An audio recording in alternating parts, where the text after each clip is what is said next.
Uhuru. Uhuru, thank you for joining us. My name is Coco Lewis. I'm the International Secretary of the African National Women's Organization, AMWO, and I'll be your MC for tonight's political education. Tonight's broadcast of the African Women Must Lead with Yejide Orunmila is kicking off the AMWO's monthly political education series. Tonight's topic is the colonized African woman in the 21st century from the 2019 article President Yejide wrote for Harriet's Daughters column in the Burning Spear newspaper. It will provide a deeper understanding of colonialism and how it impacts African women today. Yejide sits on the highest body of the African People's Socialist Party, the National Central Committee, as the president of the African National Women's Organization. She has served in this role for the past 7 years. As president, Yejide is responsible for the international growth of ANWO by organizing economic, social, by responding to the economic social conditions that remove African women from revolutionary political life.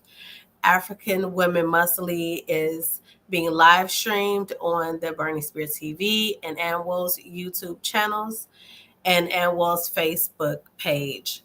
If you like to if you would like to know the exact dates for the future streams, please follow us and check out our website for details. Uhuru, welcome, President Yejide. Uhuru, comrade. Uhuru, I'm so excited. Uhuru. Okay. Thank you so much for that introduction. Uhuru, comrades. Well, I just want to appreciate Comrade Secretary Coco Lewis, who is based in Ohio right now, for that welcoming introduction. And just thought it was important for us before we go into the political education piece, which I'll be reading from and stopping and talking more about what just deepening certain parts of it, that I think it's really important for us to launch this political education series that speaks to and is about African women and our role in participating in the African Revolution.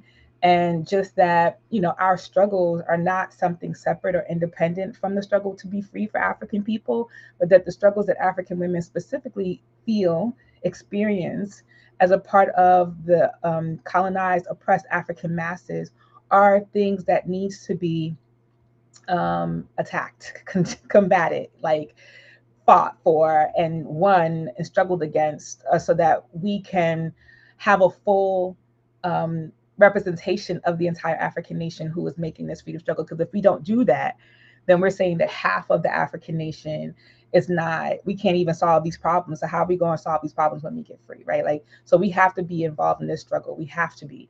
So, and considering also that African women, if we look in our communities everywhere that we are, and we can say, African women are dominant. African women are at the majority. African women are heads of households. African women are the workers. African women are child rearers. African women are in every single component, but also may be the only people who and majority people in that community.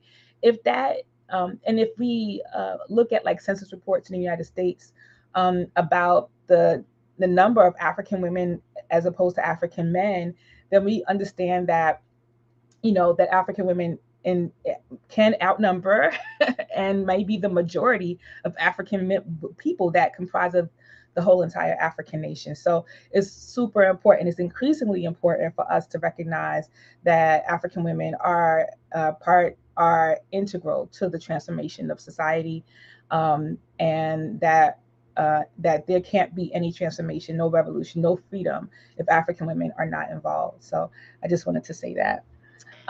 So as Comrade Coco explained in the introduction, I'll be reading from a piece that I wrote called The Colonized African Woman in the 21st Century.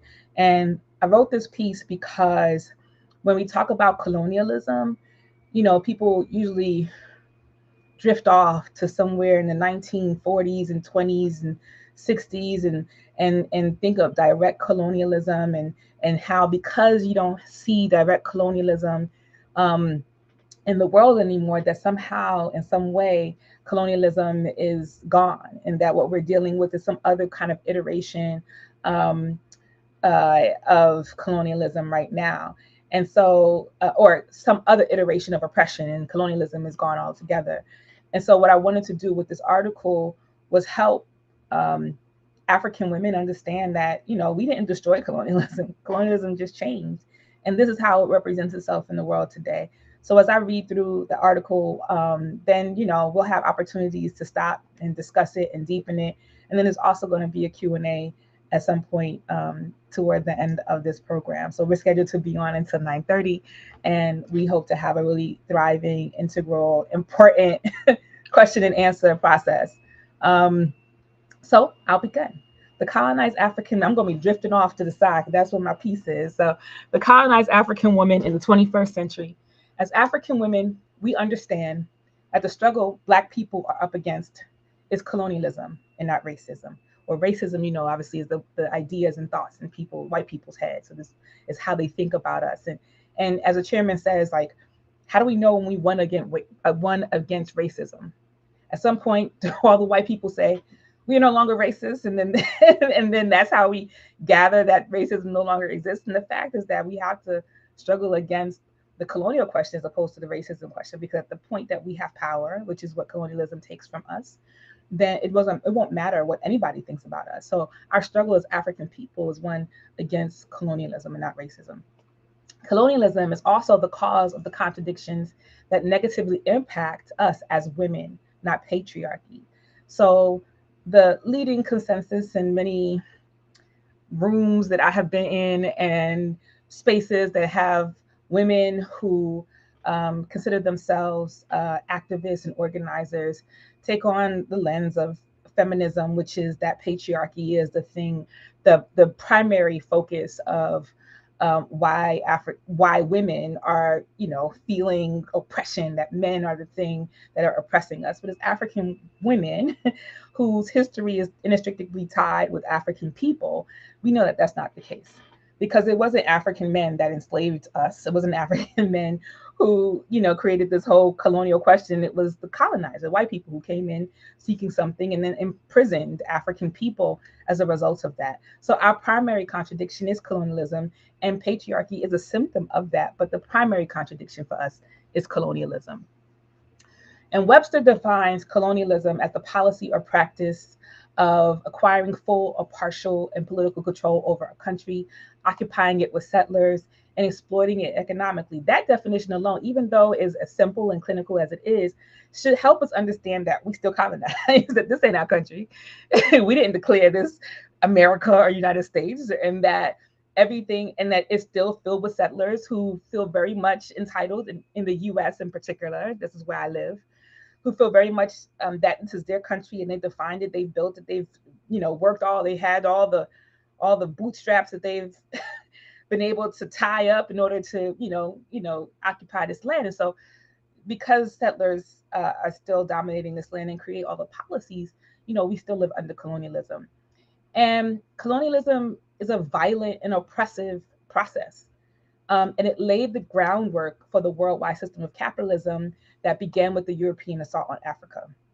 So African internationalism that the chairman has created for us to understand the conditions of African people also goes deep into helping us recognize that colonialism was not just this thing where these outside people came to a place and dominated and created policy, but that there wasn't like, oh, I'm here now, let's negotiate so that I can have power over you. It was, let's chop off hands and fingers, let's kill entire communities, let's enslave and entrap in this laborious labor process that has the people working for the benefit of white folks as opposed to the benefit of themselves.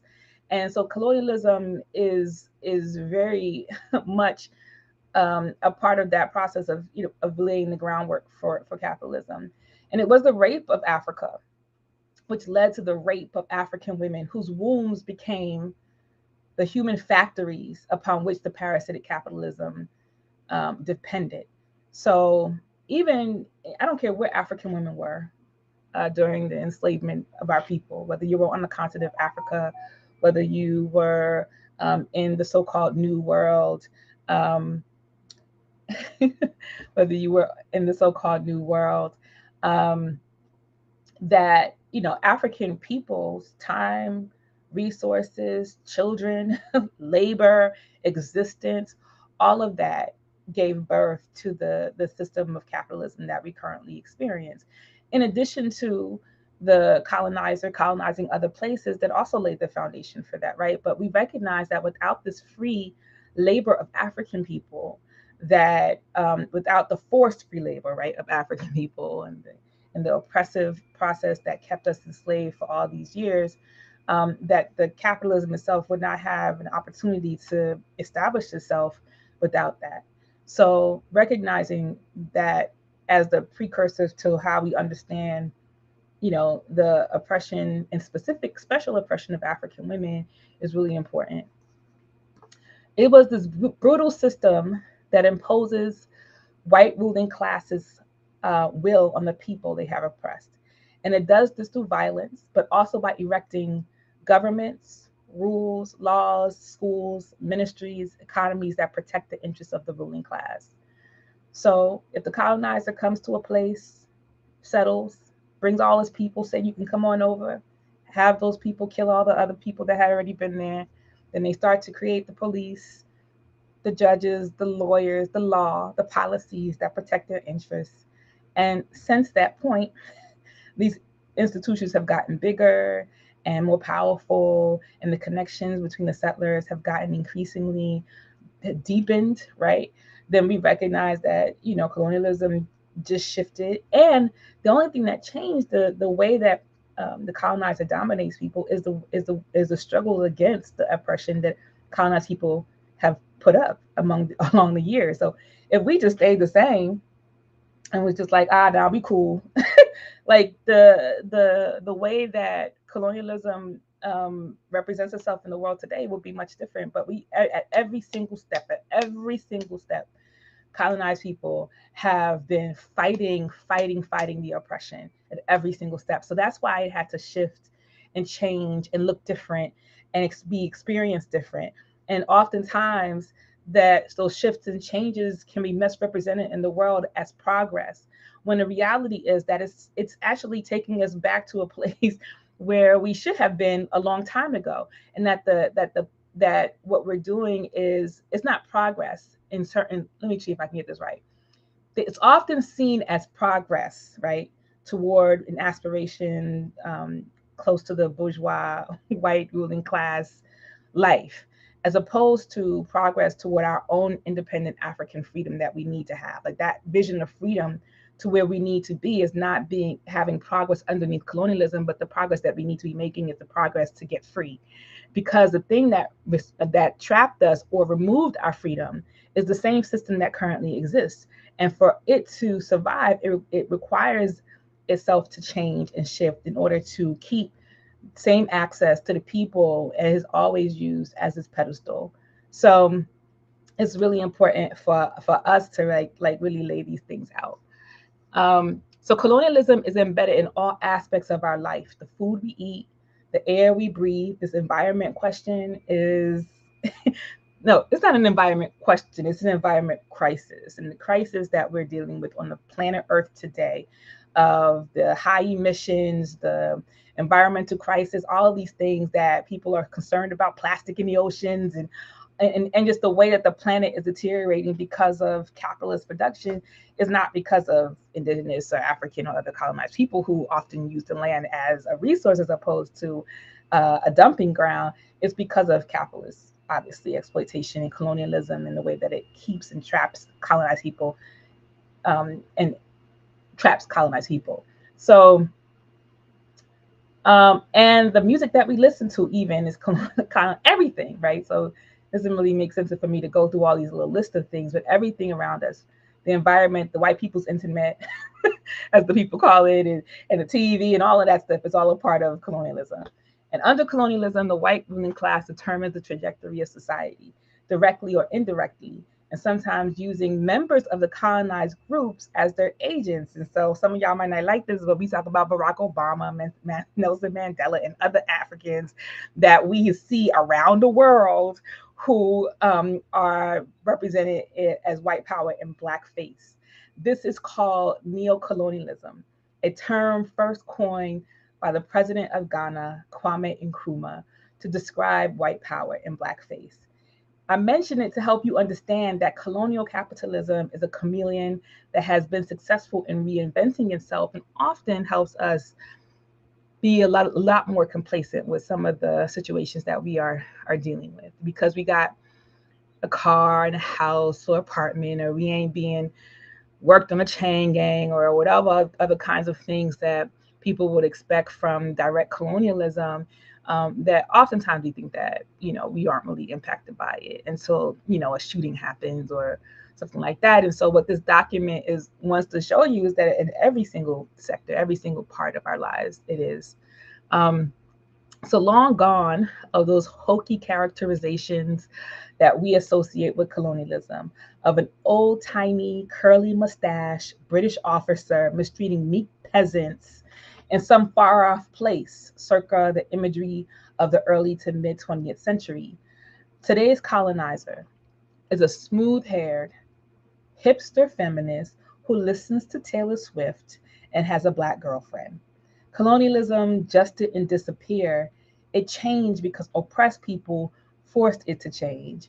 What we failed to do, however, is to destroy it. Therefore, African people are still suffering, especially Black women who hold a precarious position in society, dealing with the special oppression from the state and from within the African colony. And let's be clear about that. I want to reiterate that. We experience special oppression from the state. Everything that everybody else done, every African then experienced from the state, and every single iteration, maybe and sometimes is more compacted from the state. But we also experience what the colonizer has deposited and created and cultivated within the colonized masses, which impacts negatively the relationship that we have with the rest of our community.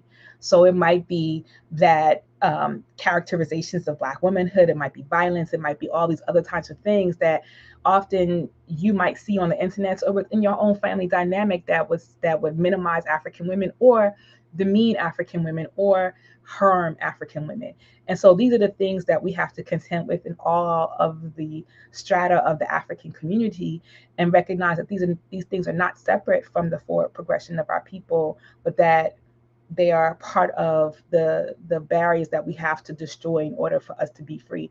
And I keep reiterating that because there's an interconnectedness that's often sometimes gets skipped, because when we talk about African women, and I'm guilty of this. When I first was told that I was going to be the president of the African National Women's Organization, I was like, I'm an African.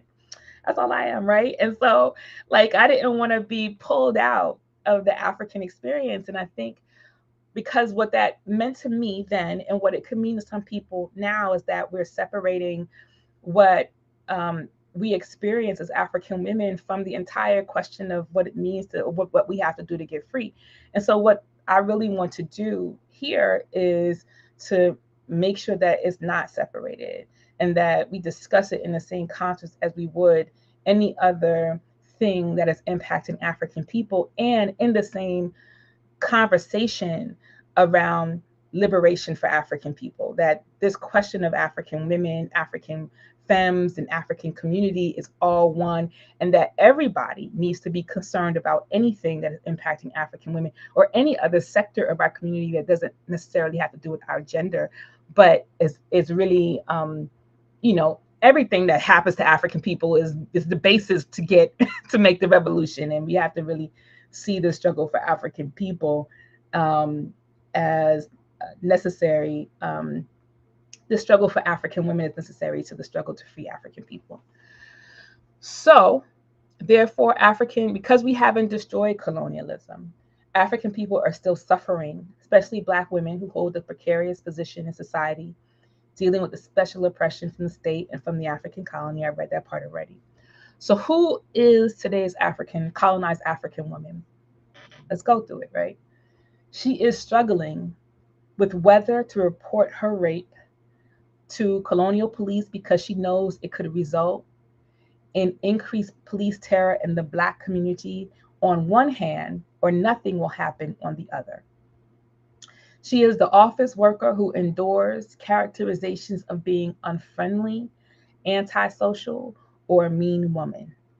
She is the mother who is fighting to regain custody of her children from the state, facing criminalization from the state and indictment from her community. And I want to just stay on that section right there, especially because much of our work in the African National Women's Organization has been around this question of the state sponsored kidnapping of African children and the hurdles that we sometimes have to get over within our own community to say to help people understand that this is a crisis and that you should never take the side of the state against African women, even if there are contradictions that exist, because the state is the same state that punishes Black people. The state is the same state that shoots Black people down in the street. The state is the same state that is ushering Black people into prisons at higher rates than mostly any other group. The state is the state, the colonial state, and they are not fit to make determinations about who is a fit parent and who is not a fit parent, in particular when African women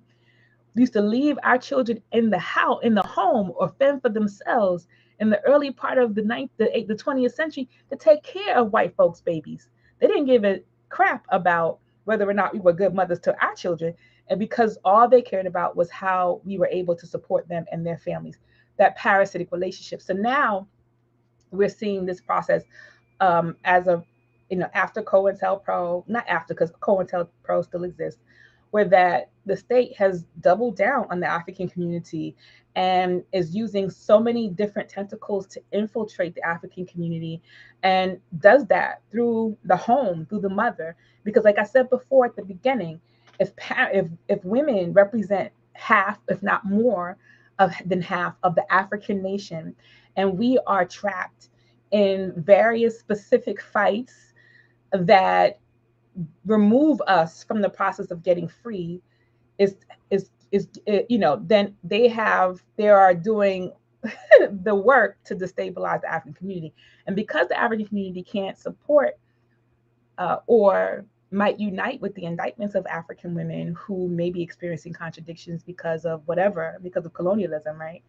Then what we're seeing is still that division in the COINTELPRO taking focus and laying and being successful. But you know what? We fighting against that and we winning in the African National Women's Organization. And with our comrade Amanda, who's in the chat too, who's Operation Stop CPS, we had a beautiful Black Mothers March over the last weekend that was so dynamic. And moving forward, we want everybody, next year to be a part of that.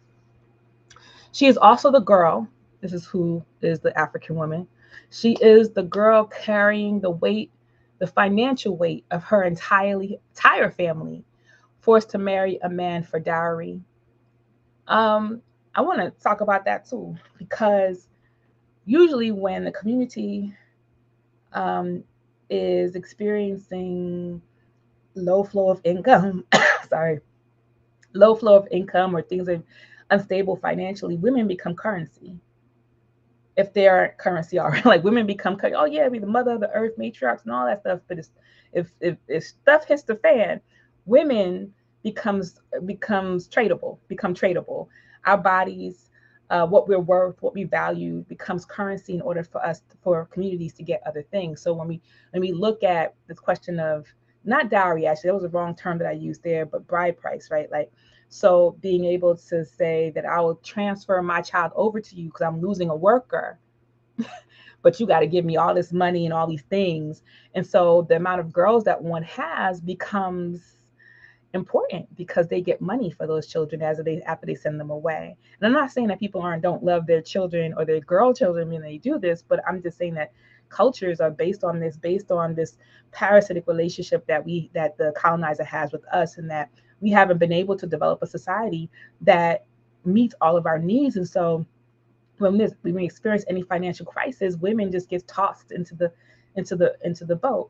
And we did an article about female genital mutilation, FGM, And in that article, which we probably do at some point during one of our future presentations, where we talk about, like, the fact that female genital mutilation, majority of it is handled by women.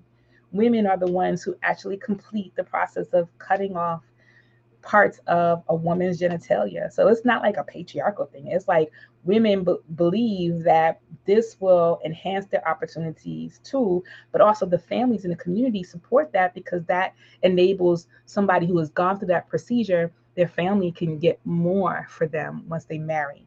So these are the types of things that we're talking about in terms of women becoming currency. And even just as simple as in our society here and everywhere, the real currency that we see women get traded into is sex work, right? And I really hate to use the word sex work because, it's not an application process that we use to become sex work, because you're kind of thrown into it because you got one of those things called a vagina, and people tend to pay you money for that if you want to use it to support yourself and your family, if you need to support a family or just to support yourself. And so that sort of fluidity of women to become sex workers in that type of environment is really supported by a system of capitalism, which basically trades in the bodies of women and human beings, um, and continues to do so until we destroy that whole system of colonialism. Other examples of women who are colonized are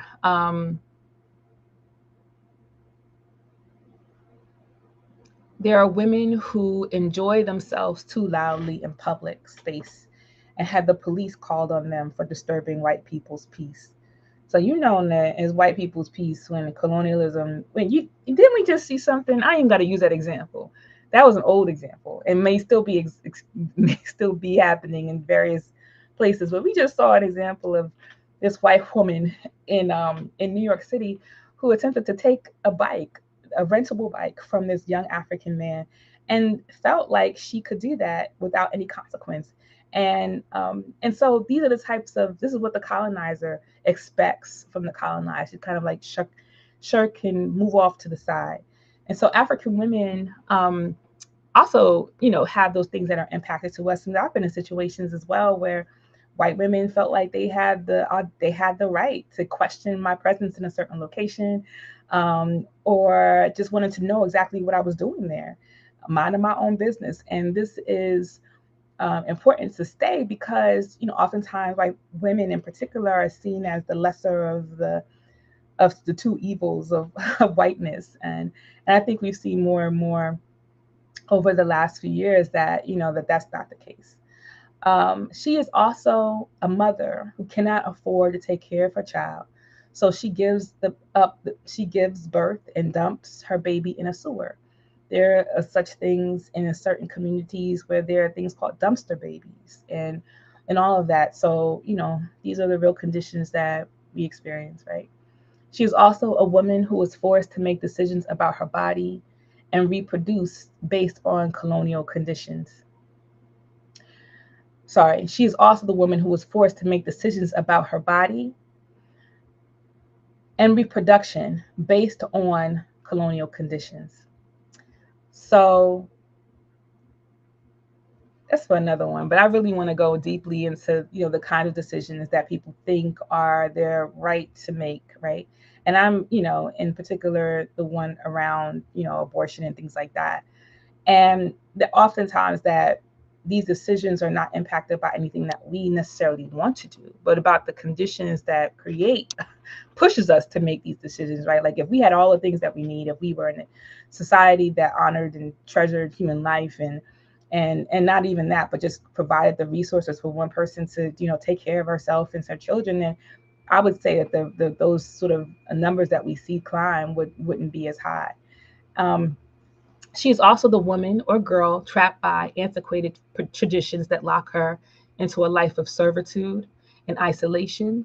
She is even the repugnant African petty bourgeois like Oprah or Michelle Obama, who still get followed in stores or called monkeys in the ruling class media. So no matter how much clout, how much notoriety, how much you've accomplished in society, you still are a colonized monkey to the colonizer. Why? Because we haven't destroyed colonialism. She is the even the pig black cop, that black woman, military or employee of the colonial government, including the workers that carry out the job of taking black children from black families. Because that's another thing. We're gonna go back up to that other topic, that in the fight to get children out of the colonial state's custody, right, the family regulation system, one of the things that we hear is that it's the black woman. It ain't even no white person that's taking my baby. It's a black woman that's up in there being nasty to me. She the one that takes. I'm the, when you're confronted by that, sometimes you're confused and think that it's just some subjective relationship that you have with this person, but they're carrying out the colonial state policy, and unfortunately, they take it into, it can be upsetting for a lot of people. And we just tell people to do in those jobs like what we tell them to do as a cop. You need to get out of that job, because if it's going to put you in a position where you're fighting your own people because of what the colonial state's policies is telling you to do, then that's something that you have to rectify immediately. Other examples of African women who are of colonized African women in the 21st century are a mother who buries her child too soon because of the colonial violence that we experienced from the state or the violence from within our communities. She is the mother that dies in childbirth because of the high rates of infant and maternal mortality throughout the world of African women and African children. She is an African woman trudging through life, minding her own business, and wondering what she can do to transform her conditions. And so African women are colonized because we have not destroyed it. So all of these attempts at exalting African women, I unite with it. I want African women to be raised at a highest level as possible, but we can't be idealists, right? We have to really understand that even if you're raised at a highest position under colonialism, that still does not make us free. We ain't gonna get free until what? I wish I could hear y'all right now. Until we destroy colonialism, right? Like that is the freedom that we will ultimately need in order to see equality, equal and fairness for the entire world, but particularly African women, and our ability to actually be Black girl magic, and other kinds of sayings that we give to ourselves. So African women workers must help destroy colonialism. It is the only way to ensure that we can be free and that our children don't have to know a world where the African nation is subjugated. We have to do everything to gain. We have everything to gain and nothing to lose. The African petty bourgeoisie woman, on the other hand, has less motivation to destroy capitalist colonialism because she benefits from it. So I mentioned Oprah and some other Black women throughout this article, and there are some of the people who benefit from it. You think they're going to be like out in the streets talking about, we got to destroy colonialism, we got to destroy capitalism? No, they're not going to be saying that thing. They're going to be fighting hard to maintain it and to help other African people recognize that you don't really need to do all of that. So you could often see the African petty bourgeoisie be pitted against the African working class. And the reason why they hold up all these African women who are in high positions is because they recognize the power of African women. And if we can convince African women that this is the status, like this is your hero, as opposed to somebody like Assata Shakur, or as opposed to somebody like Nanny and Queen of the Maroons, or some other African woman who fought against capitalism, colonialism, right? Like if these other people who aspire to be at the highest rank underneath the oppressive system of colonial capitalism, then it eliminates, any other choices, any other way for us to get out of this. So a lot of what we see in the media today, more than I have ever seen in life, is all these African women who are being placed in positions, voted into positions with the expectation from community that they are going to be something different than what has already been, existing. But we should recognize and understand that African women, African people, we have more African people holding office in the United States than we have ever had in any other point in history. And actually, there was more African people who were in office, I think, following the Reconstruction era in the United States. But if we look at the global view of African people in terms of where we live on the face of the planet and how many offices that we serve in these places, yet the conditions of African people in those places are not good ever, and anywhere, because colonialism is still intact. So what do we have to do? I'm gonna repeat it again. We got to destroy colonialism, right? Like we have to do that in order to actually see policy process and all these other kinds of things that we need in order to achieve the freedom and in order to really exceed the real and true expression of of of ourselves and people, right? And of a land and an earth that's free from this thing. And many of us don't even know what that is, right? Many of us don't even know what freedom is. I don't know what freedom is. I can only speculate what freedom is. And let me tell you, the chairman of the African People's Socialist Party has helped me visualize what freedom is, right? Like what I'm aspiring to and what I want for my future. I want to see a place, I want to see the world, right? Where the current system of power, which is oppressive and dominating of the rest of the world, is undone. And that the thing that undoes it is the people that have been oppressed, gaining power in their respective places on the face of the planet, getting access to their resources and using those resources to fulfill their life and meeting the needs of those communities. And having the wherewithal, but also the power to defend ourselves against the, what do you call it, like the wild, savage retaliation that can come from a parasite losing its host, right? And how that could reflect in the world. And so for freedom for me is us getting past that stage so that we have all the things, we have all of the resources that can allow us to have schools that are free, allow us to have clean water and electricity, and that every person on the face of the planet is not wanting for anything, that there's not famine and drought, and that the earth is rectifying itself. And these may seem like far off things, but I think that as I said, I'm visualizing. I think that if we were to rectify this situation, right, like we would see a transformation that would be immediate, not just within the people, but within the planet and society itself. It would be immediate. So a lot of the things that we have been used to for so long is now like opened up for us to think about something else and do something else and create new solutions that have nothing to do with the colonial policies that we have been used to for our entire existence for hundreds and hundreds of years. So, I invite you all to tap into that. And I wish I had the piece that the chairman wrote. Specifically, it talks about what does the liberated Africa look like in one of the political reports. And I'll have that for next PE. But that for me was the most groundbreaking thing that I have ever read from anybody, and I really want you all to experience that as well. Um, so the revolution is calling, right? Like the African National Women's Organization, the organization that I lead under the leadership of the African People's Socialist Party, exists as an organization where African women workers can organize our efforts toward the destruction of capitalist colonialism. Through organization, we prepare ourselves and our communities for the emergence of a new world where African women are no longer fourth fiddle, but instead integral to the political running of our society. All African women must prepare to transform society. And we want every single African woman on the planet to make ANWO your organization by supporting it, by joining it, by sharing it with other people and bringing it out in the world everywhere that we are. ANWO is your organization. You need to be a member of it, every African woman. So that's the end of my piece. But I will go on to say that,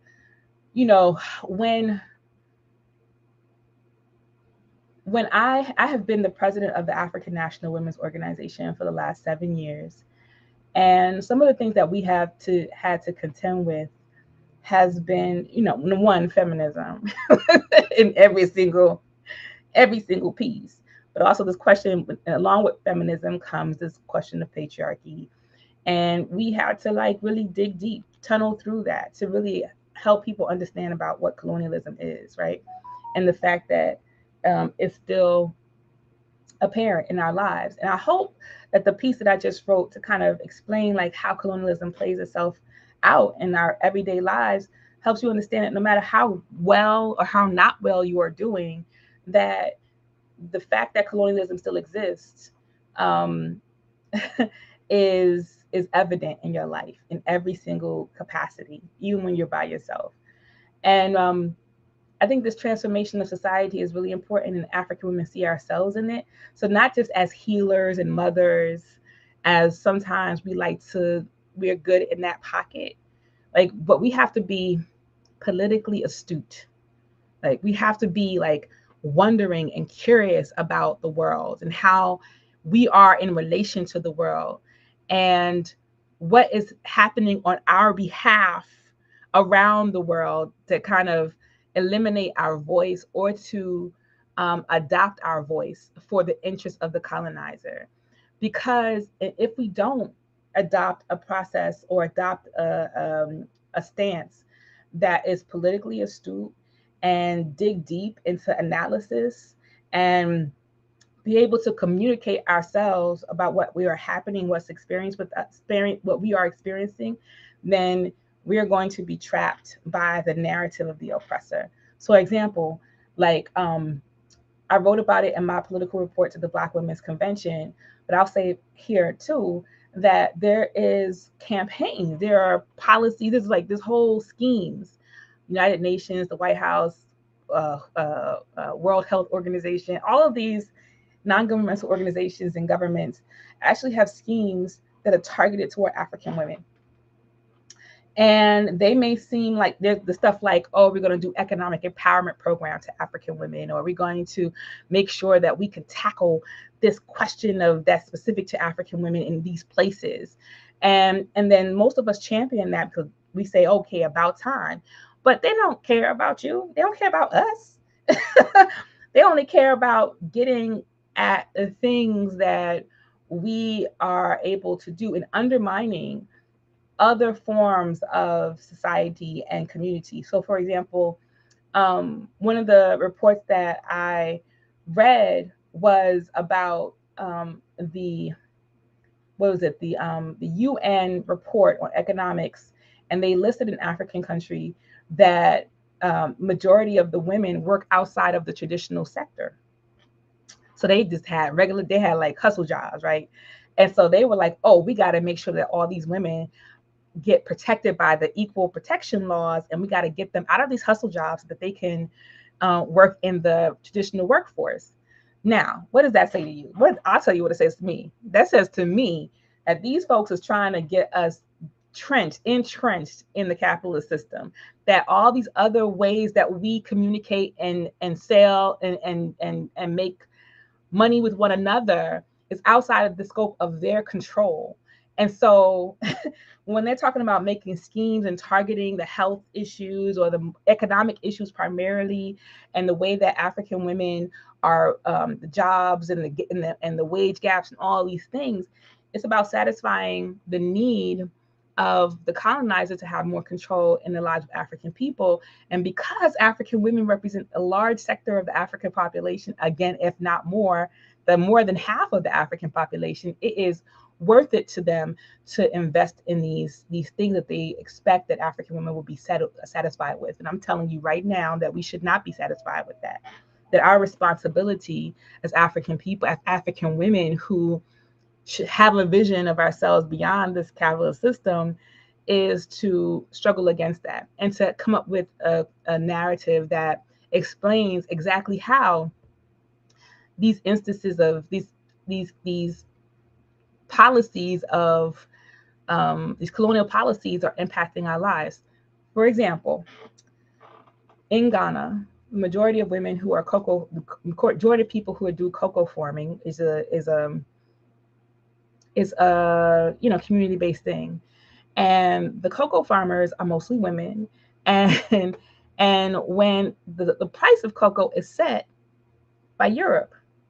So when Europe says we're not going to pay the price that we said we're going to pay at the beginning of the year, then all of these women who had expected to have the resources they need to live are now dealing with it. They're now confronting the Ghanaian government, right? But also the Ghanaian government is now confronting the European government. And so, but being able to say more about that than just that this is just some corrupt system, which is a lot of what we hear often is that this is just a corrupt system. No, we need to explain the chain of actions that contributed to that, because that helps us root out what colonialism is. It helps us root out and help us expose capitalism and how how it continues to damage the lives of African people. And so, because we have to train ourselves in order to think about those things, and what I really appreciate about the chairman is that he says that we are not, we are not subjects of the world. We are objects, right? Like we have to. African people are now objects. We have to. No, we are, I forget the term, but either way, African people are coming back into history, right? And African people are no longer just the objects of history. We are the subjects of history. And by changing and transforming and pushing back, we get to see more and more of ourselves in the world, as opposed to us being talked about. And African women, though, need to be elevated. The only things that I hear about African women in the world, right, are when we are vice president, or when we are appointed the leader of the World Economic Forum, or when we are, the petty bourgeoisie, which does not represent the millions of African women who are trudging, who are struggling, who are trying to figure out what kind of cassava to grow in order to get resources to pay for themselves and food. How many jobs you got to work in order to pay for daycare, and which family member you could tap into who don't got a job, that's working 4 or 5 jobs, who you can help with your child care. Like these are the things that the majority of African women are trying to figure it out. And if you ain't got no kids, just how you make it. Like how do you make it without commodifying or debasing yourself in this society? And really, not considering all these things that, colonialism puts in front of you as a way for you to kind of minimize yourself and remove yourself from history, right? Like, and so really fighting for that, fighting for our voice, fighting for um, the African internationalist narrative, fighting for liberation of African people, which includes us ourselves as African people, and fighting for political education, which is why we're doing this today. um, so the revolution is calling us. The revolution is really calling us. And as somebody who has been a member of the African People's Socialist Party for over 14 years, and have been the president of the African National Women's Organization and sitting on the NCC, the National Central Committee of the African People's Socialist Party, for 7 years, that when I see the growth of African National Women's Organization, I am inspired, right? Like I want this to happen. And I want African men too to understand that you need to get your wives, your cousins, your mamas, your aunties, and all the nieces and I'm about to say nephews, nieces, to be a part of this organization, because this is their organization. And when this is their organization, this is also your organization. And really, like really working with us to really define, what it means to be an African woman today, as an anti-colonial, anti-imperialist African woman fighting for her freedom in a system that does not want her to be free. And what that looks like in terms of programs and contradictions that we need to overturn, because there are so many. But we're making it happen. So I am going to hand it over to my comrade Coco, who is gonna come back up and talk to us more about some of the things that we got going on before we go into the Q&A. So Coco, are you with us? All right, comrade.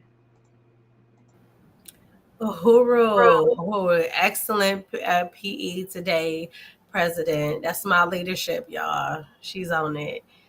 So we are on our way to the QA portion of today's conversation. So please prepare your questions. Remember, please share your name and your location and then your question, and we'll go ahead and get to your question. during our Q&A. But first, I have some announcements. So let's go ahead and bring up the announcements.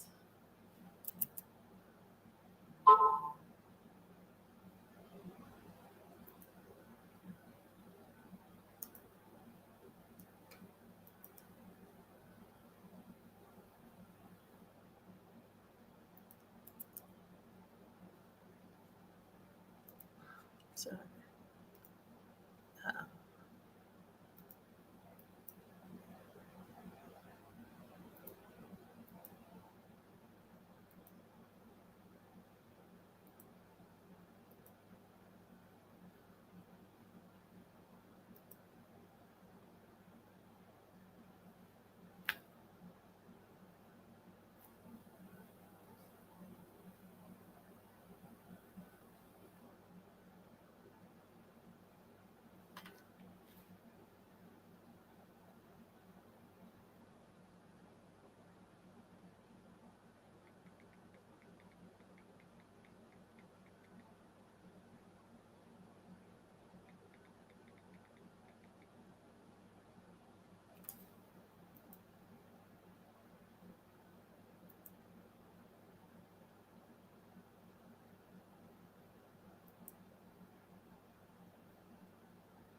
Coco is working on that. I'm gonna just sit up here and just keep on talking until we can get these announcements up.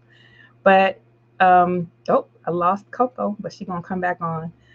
But yeah, I just want to. I don't want to address the questions yet. I really want to get to it before the after the announcements. But I'll just keep talking until she comes back up with the announcements. But like it is when the question of class though is so important because who would think about the question of class on an everyday, like if you was just out here in the world and you wouldn't be thinking about the petty bourgeoisie, you'd be trying to aspiring to be the bourgeoisie. Like you'd be like, oh, I'm bougie, I'm bad and bougie, right? Like you like out here in the world, they like being bourgeois is acceptable and it is an aspiration that everybody wants to get to because being bourgeois means that you got luxury, that you living good, and all these other types of things. Oh, my comrade is back. I'm gonna just tell me when you're ready for the share screen. I'm gonna keep talking, comrade. That's all. all right, I'm ready. But the concept of being bourgeois is something that people aspire to, and without like before I came into the okay, it's almost up. Okay, I'll shut up and then we're gonna let the announcements happen. All right, comrade. All right. And can you hear me? Can you thumbs me up if you can hear me? All right. So got some announcements here. First one is we call on African women from all around the world to join the African National Women's Organization. ANWO is the only anti-colonial, anti-imperialist revolutionary organization for Black women. We have members in Africa, Europe, and the United States, of course. Join the international collective of women building the revolutionary capacity of the building the revolutionary capacity of African women. Rule. The African National Women's Organization needs your help, to establish our first headquarters. We call on you to reach our $50,000 goal. We have raised $10,000 so far with dues and donations. Our goal for this webinar is $500. If you got it, check the um, Cash App log here, $ Anwo Huru, or you can reach out to us on um, our website, anwohuru.org/donate, or you can use your phone on the screen now to be connected to our to pay through Cash App. You can make your contribution by going to anwohuru.org/donate or Cash App $anwohuru. And if you're donating, shout your donation out in the comments. So, all right. Support AMWO's economic development project, Decolonize Hair and Body. Decolonize Hair and Body is a natural personal care products that highlights the natural ingredients and traditional care practices used by Indigenous people all around the world. Get your items today. Also, if you are interested, volunteer with ANWO. I'm sorry, with Decolonize. You can also join our marketing committee, but you can go ahead and still Decolonize, and you can also purchase your Decolonize from our website at decolonize.com. Hands off Uhuru, hands off Africa. Support the Uhuru 3 in our fight against the U.S. indictments. Defend the African freedom struggle, defend African liberation struggle, defend the Uhuru movement. Hands off uhuru.org. Volunteer with us today, or volunteer with us in general, and was looking for producers, entrepreneurs, chat moderators, and advocates for our projects. That includes Uhuru Kijiji Child Care Collective and Arrest CPS. Email us at info@annualuhuru.org if you'd like to share your skills. And one last announcement here. I'm excited for this one as a book person. So coming in June of 2023, The Verdict is In. Reparations Now is the new title for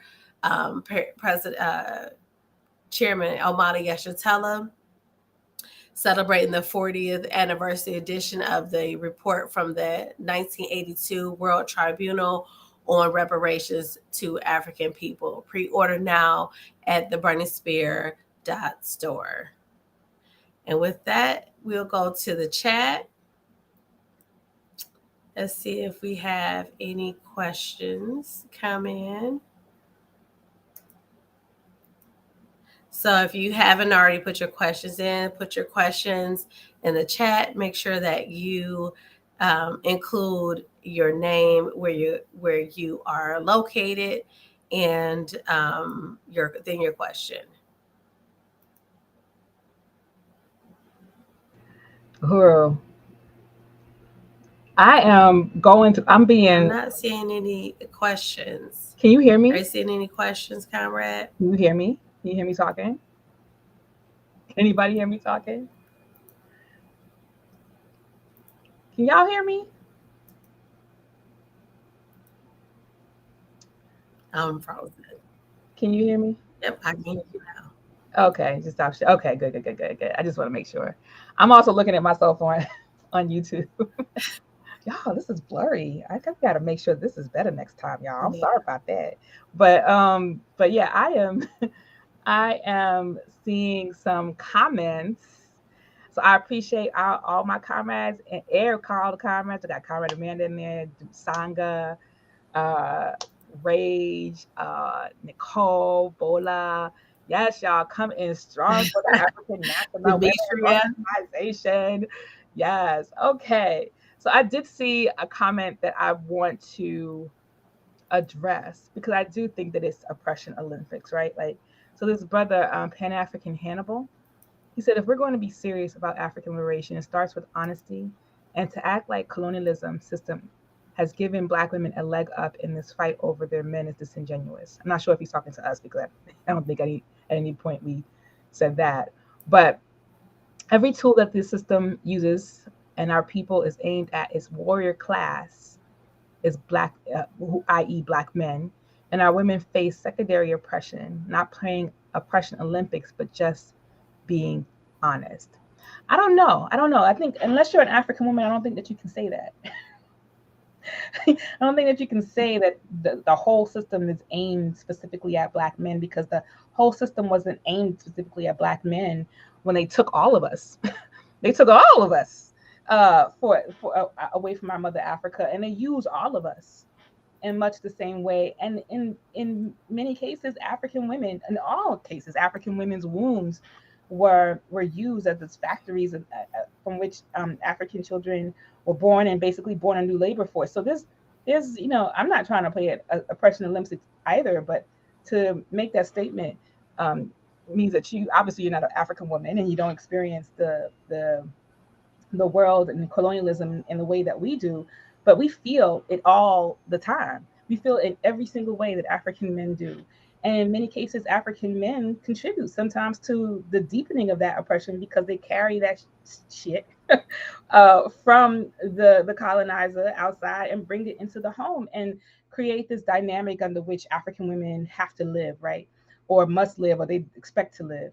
And I think that when we look at the experiences that African women are contending with under colonialism, that I always go back to this question of the state-sponsored kidnapping of African children. Not just that it impacts African women specifically, because it impacts the entire community, but that African women are in the trenches fighting this most times by themselves, right? And in this system, in this one section of the system, the amount and the of times that the African woman is contending with the state is every single day, every single week, every single hour, every single, there is no rest, there is no peace. And that's just one segment that we happen to be involved in. I can't even imagine some of the other ways that African women um, are contending with the state. So there are things that we kind of see in terms of like labor and police violence and things like that, but there are micro, I don't even want to call this micro, but there are other stuff that is happening on the larger scale for African women. So I think that I know that question is based on one living as an African man and not really having the expertise or the experience of the African woman to make that statement. And I think that I just disagree. I just disagree with the way that it was put, as if we are trying to compete or saying that the colonialism impacts us more or less than someone else. So yeah. Um, Let me see. Uh,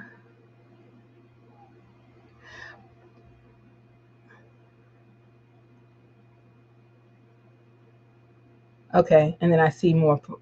I'm gonna. I think I'm just looking through. I see Pan African Hannibal, um, having a lot of questions and comments with regards to the oppression Olympics, and I think I addressed it from right then and there. Um, okay, Gasso, from occupied Lenni Lenape lands, many leftists would argue that separate organizations are divisive to the collective class struggle. What would you say to that? Whew. I think that the many organizations are representative of the class struggle.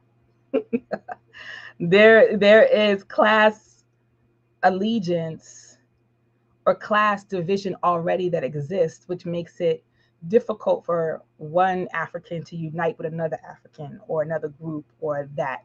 And that class question is always ever present. So, for example, yeah, like the whole question of being um, a Pan Africanist, for example, like for us in the African People's Socialist Party, you recognize that as the petty bourgeoisie. Like to say that all African people must be the same, and that we must struggle for the same things, and that we all must hold hands and be friends, and not really addressing the contradictions, historical contradictions that exist in the world, which is what we understand to be Pan Africanism, right? Like, and not really addressing that class question is contradictory to anything that contradictory to dialectical materialism, sorry, which shows us that African people, the African petty bourgeoisie, will sell out the interests of the African working class at every single step. And we have to make sure that we deal with that at every single step. So they could be the radical African petty bourgeoisie. They could be saying, down with the colonial colonizer. And then at the same time that they get power, they become the oppressor to the African working class because they take on the same thing to that. So my answer to that would be that the creating of these different organizations is not division um, that divisive. It was already divisive because of the class question before these organizations were created. And that if one truly is for the African working class and is the African. Even if you come from the African petty bourgeoisie, you can commit class suicide and work in the interests of the African working class, right? Because this is the future. This is where colonialism impacts the most, right? This is where we see the deepening oppression in our community just through the African working class. So if we can commit class suicide, those of us who are the African petty bourgeoisie, and align ourselves with the African working class, then you won't see all the divisions that exist, because some of these divisions exist because they want trying to get stuff from the colonizer. They trying to, be able to navigate the colonial world and, get resources in some way or another. And I think that, the chairman talks about that a lot and has talked about that in many of his studies in terms of class, neocolonialism, African petty bourgeoisie. That really helps us understand that the African petty bourgeoisie is the first to get it. You know what I'm saying? When a revolution comes. And the class question is something that has been created by the bourgeoisie, the white colonial oppressors, the real white ruling class bourgeoisie. And again, it exists in the world because of that. And the organizations that spring up all over the world have their own political interests, and ours in the African People's Socialist Party and the WHO movement is in the interest of the African working class at every single step. And we struggle inside our organization to make sure that the African working class is represented, that we do not sell out the interests of the African working class, and that every single thing we do keeps that centered, right? Like the struggles, the contradictions, democratic centralism, the self-criticism and criticism that we that we take on and that we do inside the organization is always about keeping the people first, despite what one or two people might have as their own political interest. I hope that was helpful, Gasso. I might have talked in and around it, but I hope that was helpful. And if it's not, help me deepen my response if it wasn't satisfactory.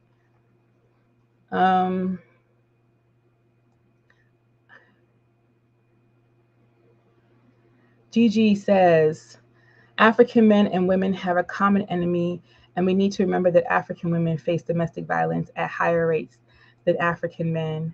Oh, you could put it up here on the screen, can't we? Oh, there we go. Gigi. All right. African women and men have a common enemy, and we need to remember that African women face domestic violence at higher rates than African men. I think that's a good point.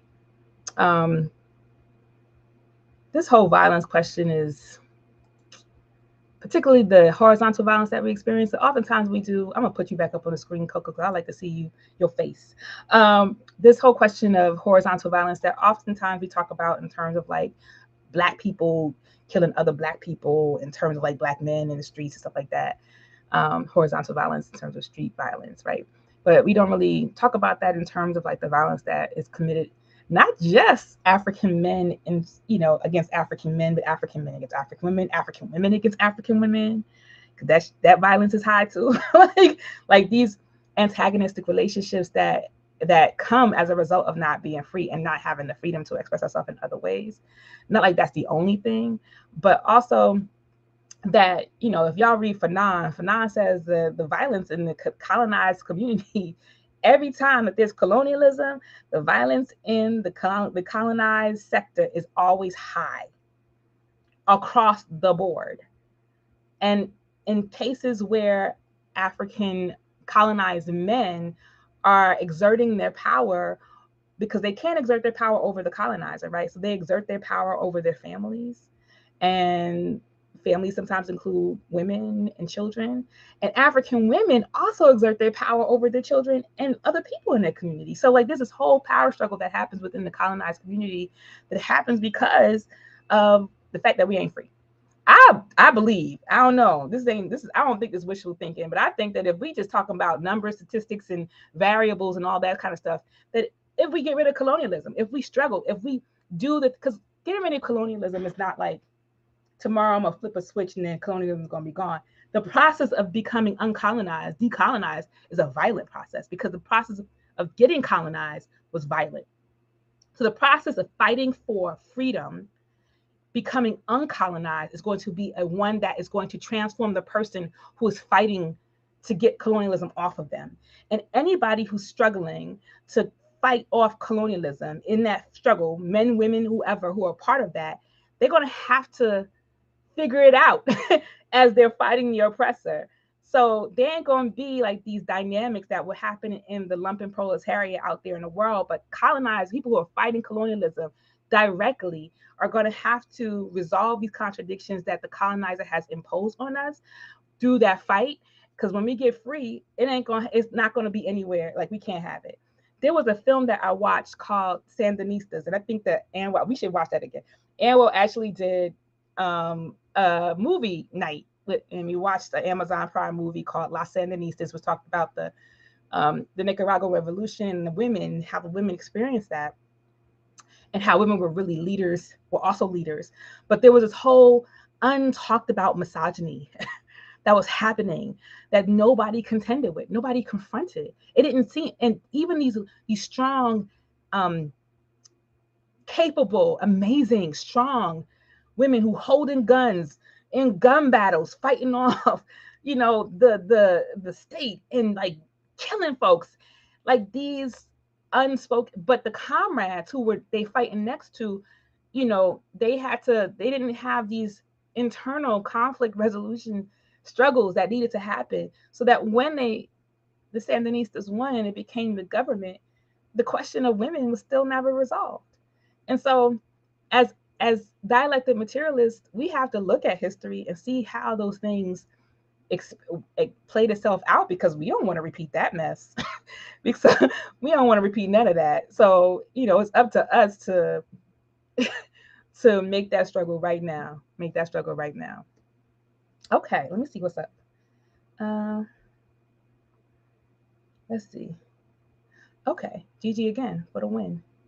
Can you talk about the importance of decolonizing, but also building, especially in relationship to? Okay, did I already talk about that, Gigi? Because I'm just scrolling down right now and seeing some of the responses, so I may have talked about this already. But if you need me to deepen it a little bit more, I can. And I think I just said it, but I'll say it again. So, decolonizing is not just learning an African language, wearing a dashiki, rubbing some shea butter on our skin. It ain't that. I mean, that's part of it. Wearing, ethnic makeup and, all these things that bring us closer to our culture. Those are important, right? But for those of us who know what our culture is, you know what I'm saying? But culture is always changing. And the culture of revolution, the culture of bringing together African people together to get free, is also a culture that you will not be able to ever ignore. It's going to transform the way that we interact with each other. So building through the process of decolonizing means that, I think, for one, you have to be a part of organization that's in the process of decolonizing. There's no way, in my view, that you can decolonize all by yourself.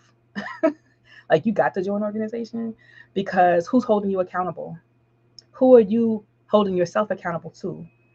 And what work are you doing outside of these things that may seem like they are going to be helpful to your soul, but what does it mean to the transformation of society?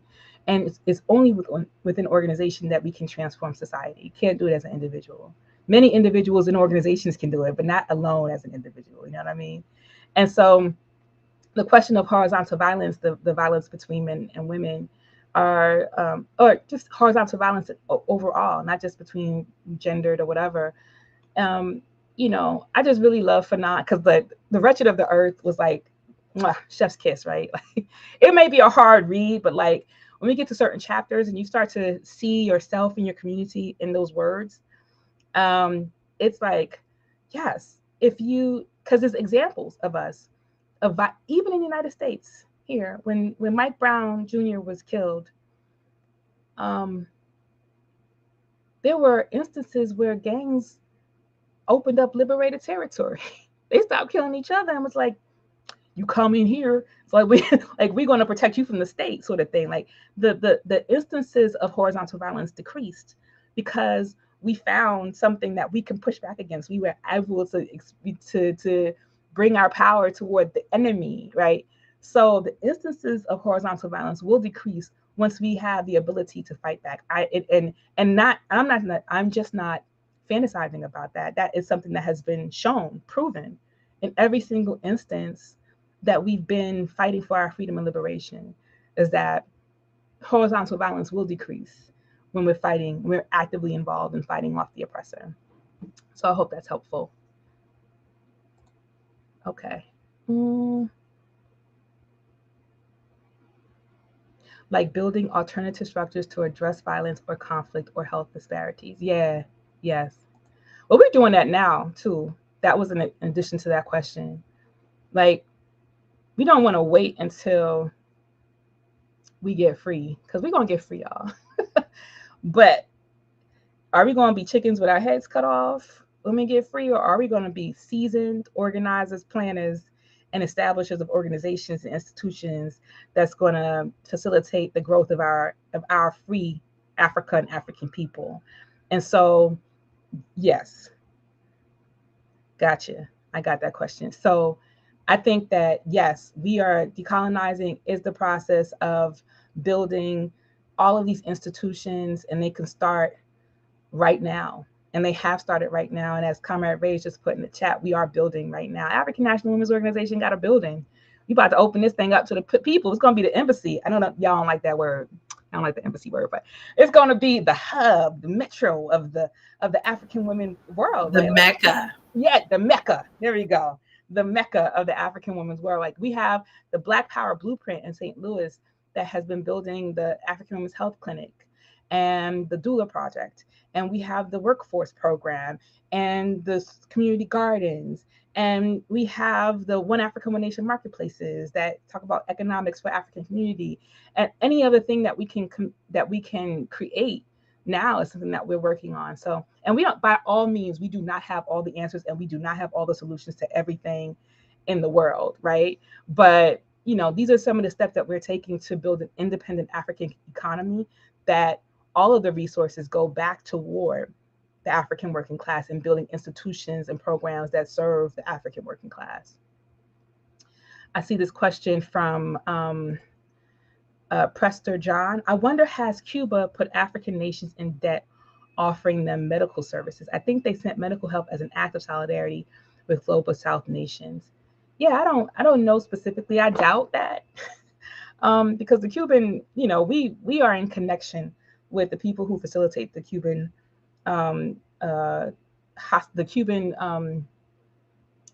doctors train. I don't know the official word. I'm losing my thought right now, but like the training of doctors, IFCO, right? And the tours to Cuba, and we've had people who've gone to Cuba recently to look at some of the programs, and African people, anybody is being trained in Cuba. Primarily, it's important for African people to go to Cuba and being trained as doctors. And one of the prerequisites of being accepted into the doctor program, right, the medical program, is that you have to use your skills to go back to where you are to work for the interest of your people. So I doubt that there's any debt associated with that.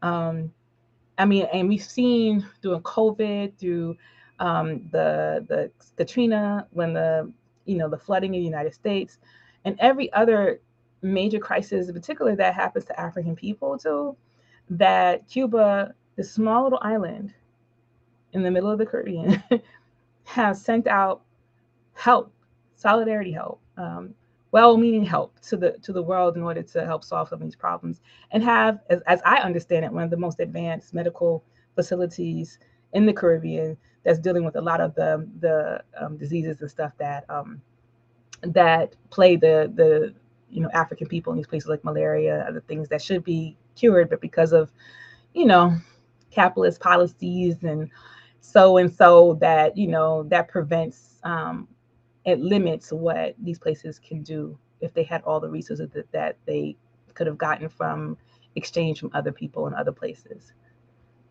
So let me see. Okay, we got about 10 minutes left. I don't see any more questions, but we could keep on talking. You know what I'm saying? So, and I might have missed any. So if there's a question that you might have had higher in the chat, then put it on back in the chat, and we'll capture it. Thank you. And thank you, Comrade Amanda. I see you doing it, and I actually could see all the chats, I think, from all of the platforms in here. So that's really dope.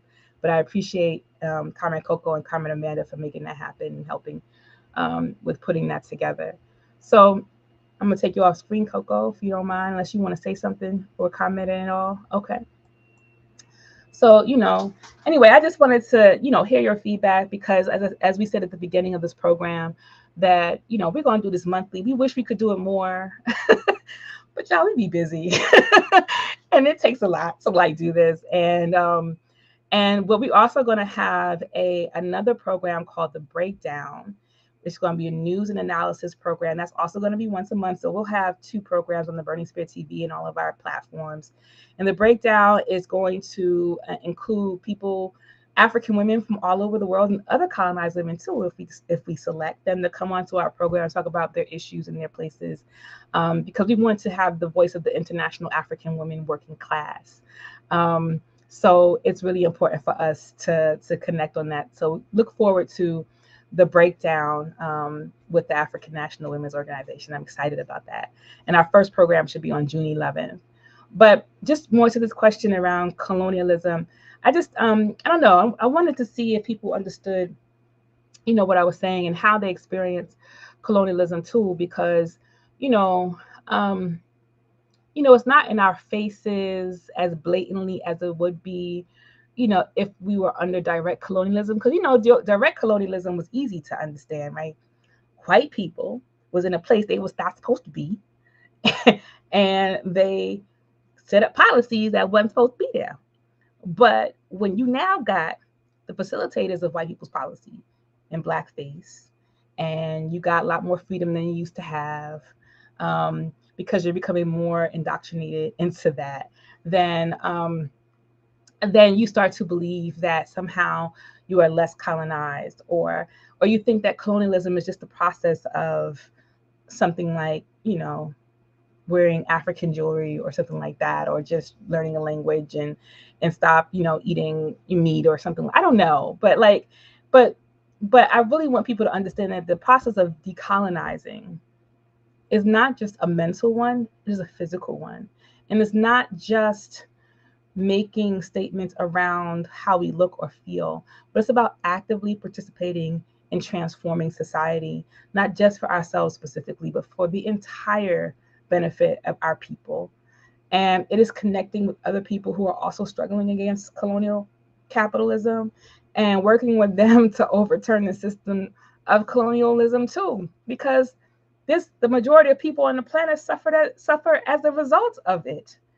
So the active participation is what we're calling for. That's why we are so adamant that if you are watching this program and you like, yeah, I unite, yeah, girl, you should join.